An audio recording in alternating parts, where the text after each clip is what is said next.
I'm Tyrone. And if y'all motherfuckers don't subscribe to the Intellectual Controverse YouTube, I'ma come and fuck y'all wives, long dick style, motherfucker. And what up, Mick and Ian? So fuck all that.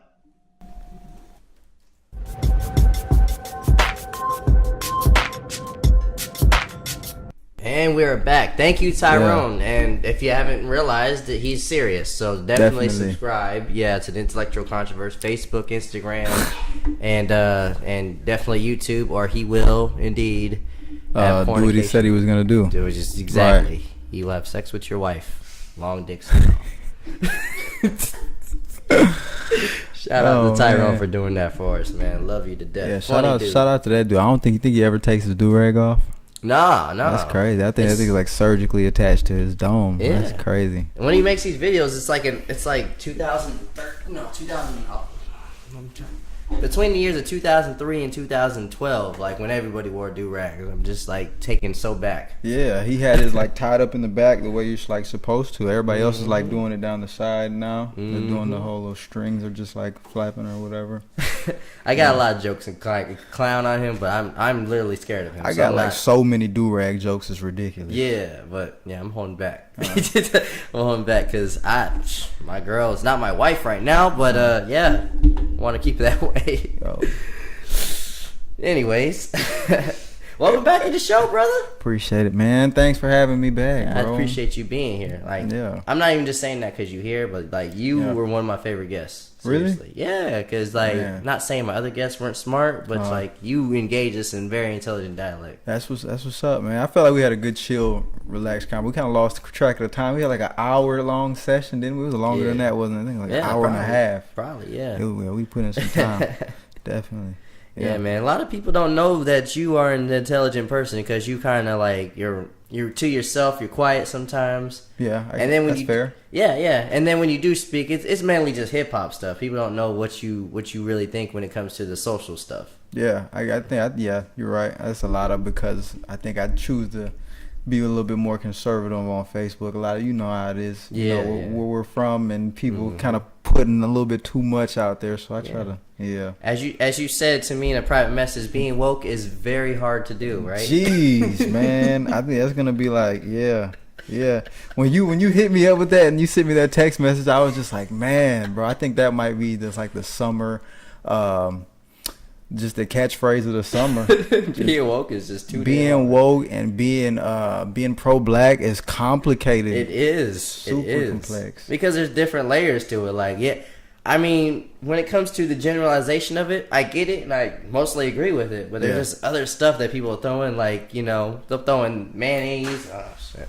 They'll throw in some hot sauce and stuff like that, and you're like, oh, I just wanted this. Yeah. Well, you know what it is? It's like I think they're just everybody tries to push across their personal narrative. You know what I mean? It's just like, oh well, I seen it this way through my eyes, so this is what pro-black is, and then this person has their. You know what I mean? I get that, and to an extent, they're not wrong for their personal lifestyle. No, not at all. But when you trying to like justify what's happening in your personal life, which I can't take that from you. Right. You definitely you got to know that I didn't live your life. Well, yeah. Well, I mean, when I say personal narrative, I say like there are guys where, and I wouldn't never call anybody out, but there are a lot of guys that just. They push across this like pro-blackness to the point where it's just like, no, we want to see like the total eradication of white people, or like what I'm saying, like it just we're the most dominant race and we're this and that, and it's just like you do realize like that it's just gonna come around in full circle. Nothing's ever gonna get, you know what I mean? That's where I check out too. Like, well, I'll bring up Black Panther for example. Killmonger had a lot of great points, but I think that's where he lost me. Like, all right, let's wage war with Whitey. I was like, no, calm it down, brother. I get that we should be, helping others that are oppressed, but we don't need to slaughter the whole race. That's what they did to us. That doesn't make us any better if we do stuff like that. Right. When you take that sloppy route, man, you don't get sloppy results. So I think that as communities everywhere, like African American people should definitely try to go, you know what I mean, a more strategic and a more like, you know what I mean, a very thought out route as far as like when we talk about the rehabilitation of our communities, or we talk about, you know what I mean, the rehabilitation of our mental capacity as a race. It's not gonna work if we just, you know, we just start picking up guns and we just, you know, we just go start shooting at cops, and you know, that's only gonna make it worse, and there's no telling where it could go after that. Well, let me tell you something that just happened to me recently. I was on another podcast last week. And I was with a friend I went to middle school with, and I went to Merritt Brown. There's a lot of white kids there. Me too. You went to Merritt Brown? Yeah. I did too. So I mean, we obviously. I didn't know about that though. Oh. I had to do some recount back. I graduated 2011, so yeah, around 2000. I'm about to get my yearbook. Let's clown on teachers and stuff later together. We could probably do that. I didn't know that about you either. Oh, interesting. Yeah. So it was me, actually, Chase. You know Carrington and Chase Bowers and stuff. That's how I met him. I was friends with Chase. Carrington used to be smaller than me, and he used to look like skinnier than me. And Chase used to clown Carrington, or clown me, and be like, "You look like my little brother," and stuff like that. Oh man, screw Chase Bowers. But anyways, it was like me, like 5 other black people there, and I just named like 2 other ones. But so obviously, I had a lot of white friends in middle school, and I'm sure you had that issue when you were in middle school as well. There might have been more blacks there. Yeah. I went to Tommy Smith Elementary, so from there to there, so you know, and then Mosley, of course, you already know about this, that whole side. So definitely exactly. Was I was you know one of 10 my whole life. You were literally a minority. Yes, absolutely. Of course. But shout out to Chasing them, man. They probably about to fire us up, flame us for talking about them on here. I talked to Carrington. He wants to be on the show. Oh, really? We might get him on one day. But so I was literally one of the minorities, like I said there, and had a lot of white friends, obviously, because I'm not choosy with the color with my friends. No, definitely. But I had this friend. We were friends all 3 years in middle school, and obviously time drifted us apart. It was nothing personal, nothing like that. And we got back together on this podcast. We were talking, and he was talking about how much he loved me. Like, if it wasn't for me, he would have been a racist person. And I was just like, this is seems like it's scripted. It didn't even seem real. I was like, this is something out of a movie. I was like, explain what you mean by that. He's like, his dad and his mother used to teach him racist stuff and say racist things all the time. Dude lived in Fountain, never seen black people until like on TV. Then he sees like me, and I'm just an outgoing person. I just started talking to him and being friendly. We became friends. He's like, you're literally the first black person to ever talk to me. And we literally became friends, and he had this other look of white people, like, oh, maybe they're not what everybody's been saying. Yeah. This guy is definitely the poster of what a stereotypical is not. Yeah. And so he later on in life, he became attracted to black women. He has actually a half black baby right now. Hey. And it's hilarious too, because he's got a half black baby and his brother's actually gay now. I was like, oh, his dad's probably on suicide watch. Yeah. But I just, like, kind of touched me. I almost cried when I heard that, because like it made me think about all this pro-black stuff that we've been going through like a couple of years, and I think this guy's still like a possible Trump supporter, and he still has that conservative mindset, but I don't think he's fully racist, obviously, because we're friends and stuff like that. So I've always had this thing, like, now maybe we shouldn't be quick to jump and tear somebody's neck up, because I literally changed this dude's life. I literally, if it wasn't for us meeting, he wouldn't even have a child right now. Yeah. He would already have this mindset of black people are this and that and all that. Well, you know that. Oh man, you gonna keep you guys? No, that's pretty much it. Like, you know, the show of love to another race is just, you know. I was getting ready to say, like, yeah, definitely not all superheroes wear capes, man, because that's a crazy burden to be black. I've never had that happen to me. I've talked to millions of people, you know, other races, of course, and nobody's ever been like, hey, you're the first black person that I've ever had a conversation with. That's like a burden. You might not even know that happened going to Merritt Brown, because like Bayou George is, you know, they're close to Lynn, but Fountain is way out there, bro. Like, technically, you're a superhero, man. You never know. Like, you know, that person could have went out and just shot up a church. Yeah, you could have stopped the church shooting. You know what I mean? And it's just like I said. I mean, that whole like just compassion and putting compassion and putting like understanding into the just that you know, this equality, you know, whole racial thing that we got going on in America right now is so key, because I feel like you know, that's the only way we're gonna ever overcome this thing, man. Like, I feel like that just that aggression and anger is so like deeply like rooted in our culture. Like we just naturally, of course, you know how it is. Yeah. We naturally react to combative situations with being by being combative. You know what I mean? We always fight fire with more fire. You know what I'm saying? Somebody, you step on my shoe, and then I'm gonna step on your face. Or you know what I'm saying? It's just how it is. Yeah. So naturally, you got these, people of other colors saying, or saying or doing these things, especially if you know it's systematic now. All of the information is out there, and you just feel like so weighed down. For a lot of these guys, it's just like, oh no, being pro-black is to be revolutionary, to pick up a gun, to, you know what I mean, like to really just have a civil war with these people. You know what I mean? And that's why I say, you know exactly who I know exactly what I'm talking about. And absolutely. I feel as though agree with you. Yes, I feel as though like it has to be like the underlying, you know what I'm saying, just feelings and emotion behind somebody that always picks apart another race, or you know what I mean, and is just not willing to understand forgiveness for, you know what I mean, maybe a you don't like me because I'm black, or maybe it's a conversation away. Let me add something to that too, because I actually, after having that conversation with that dude, my mind just opened up different doors that I never even had, just because of that moment right there. And I was like, you know what, I do believe that 100% that there's oppression, there's prejudice, there's racism right now in 2018. With that being said, though, I be getting off work sometimes with my great job, going home to my beautiful woman, my kids, and my mother.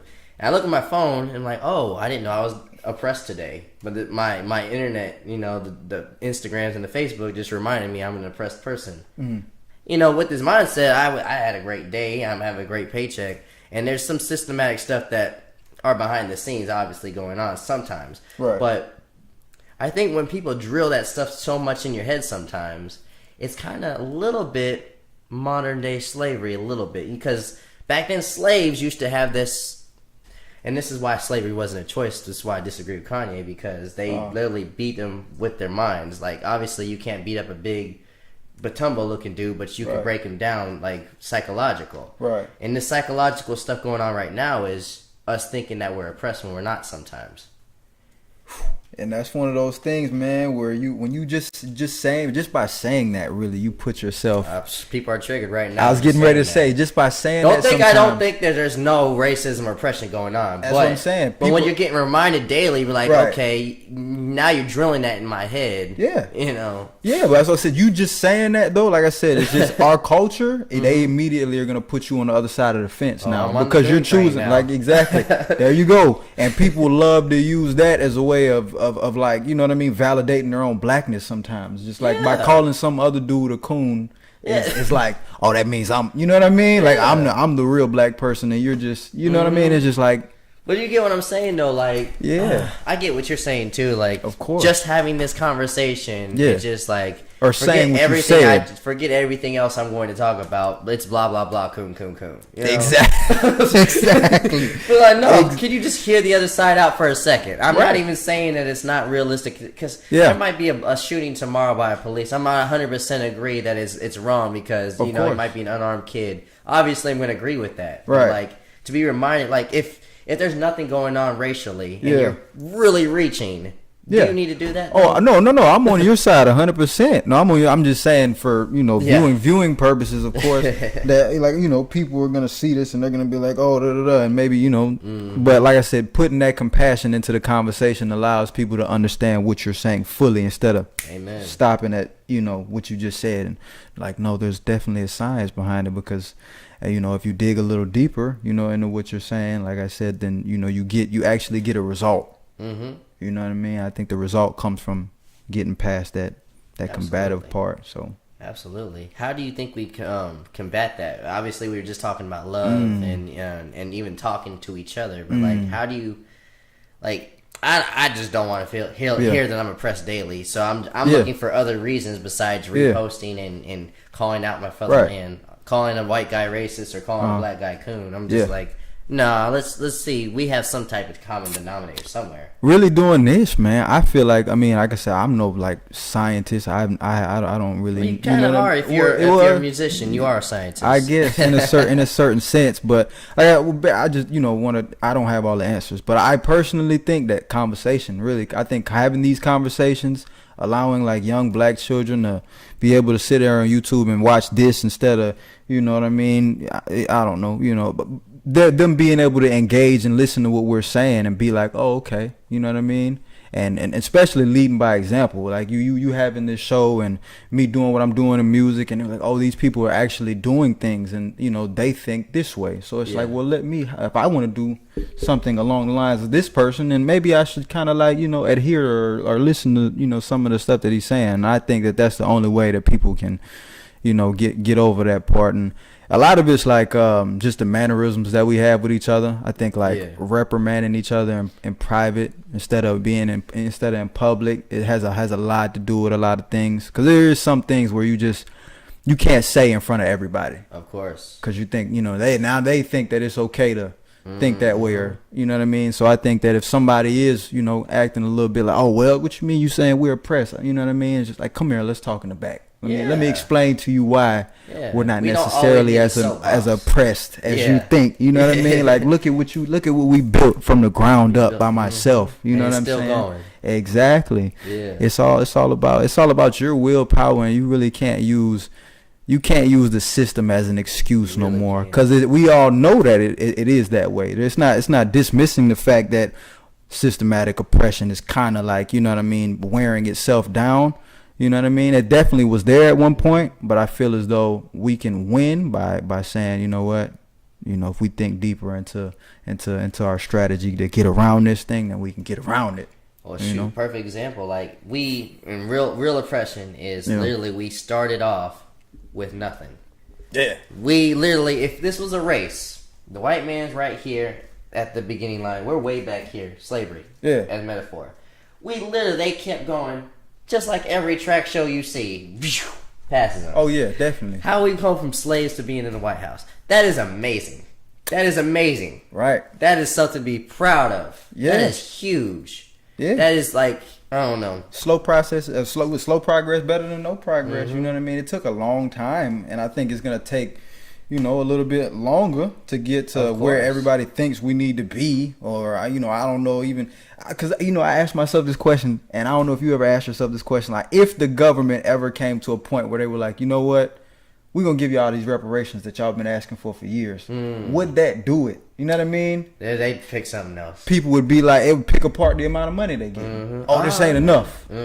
This ain't, you know what I mean? Or what about the burial sites? Like, give me the, you know what I mean? Oh my God. You know what I mean? All that plus interest. Absolutely. It would be ridiculous. Just this money? You ain't gonna give me a car either? You ain't gonna give me a house? You mean to tell me my ancestors? My great aunt, who I've never met and I forgot her name. Exactly. You probably don't even know 4 aunts before her. You know what I'm saying? But it's just like, but I don't know, man. And that's funny, man. It's like I said. I mean, the knowledge is something that we got a lot of catching up to do on. You know what I mean? There's the races of people that are ahead of us have a lot of different skill sets and knowledge sets. Absolutely. As far as like generational wealth. Things like that, you know what I mean? Stocks and bonds, all kind of stuff like that we do not teach in like everyday black households. That's what we got to catch up on. We got to catch up there. We got to, absolutely. We got some sprinting to do. But when we catch up, I mean, we do it in every race, bro. Yeah. I mean, I'm not even trying to say that our race is better at every sport, because it's not obviously soccer, white people, but. But we are known for being the underdog and coming back. Yeah. And that's something to be very proud of. Like, I always root for the underdog anyway. Of course. Not saying that it's great that we're oppressed, so it sucks, but just know that we will overcome. We always do throughout history. Hey, you. Yeah, we're talking to you. You. Not you though. Not maybe you too. Yeah, come on. Okay. Yeah. Tell them why we're talking to them. Hey, if you like this video, please subscribe to the channel. If you didn't like, please subscribe anyway. We need your feedback. We need your feedback, and also hit this bell right here for notifications. Please spread the word. We love you guys. Absolutely. I don't know what to do with my hands.